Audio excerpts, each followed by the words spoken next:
जब स्वामी विवेकानंद को एक पागल हाथी ने अपनी सूंड में लपेटकर पटक दिया। एक बार एक महात्मा ने अपने प्रवचन में कहा कि जीव और निर्जीव दोनों में ईश्वर का वास होता है, इसलिए संसार की हर वस्तु में ईश्वर का दर्शन किया जा सकता है। इस प्रवचन का एक शिष्य पर इतना प्रभाव पड़ा कि उसे संसार की हर वस्तु में ईश्वर दिखाई देने लगे। पेड़ पौधों, पशुओं, पक्षियों, पत्थरों और जंगली जीवों को ईश्वर का अंश समझकर वह उन्हें नमन करने लगा। कुछ दिनों बाद जंगल के रास्ते से वह उसी महात्मा का प्रवचन सुनने जा रहा था। सामने से एक हाथी आता हुआ दिखाई दिया। महावत चिल्लाकर कह रहा था कि हाथी पागल है, सामने से हट जाओ।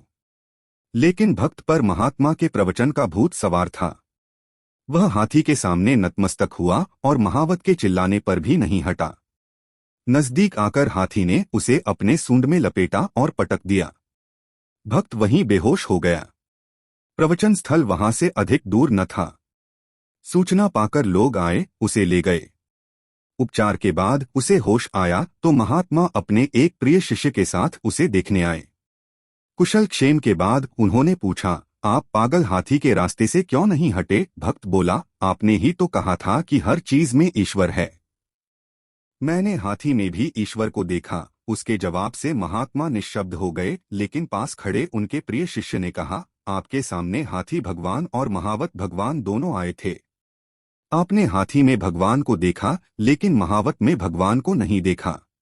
महावत रूपी ईश्वर ने ही आपकी रक्षा के लिए आवाज दी। आपने उसे मानने से इनकार कर दिया। परिणाम आपके सामने है। शिष्य की बात से महात्मा और भक्त दोनों स्तब्ध रह गए। यह महात्मा थे रामकृष्ण परमहंस और शिष्य थे स्वामी विवेकानंद, जिनके पास हिंदू धर्म और संस्कृति की व्याख्या करने की अहर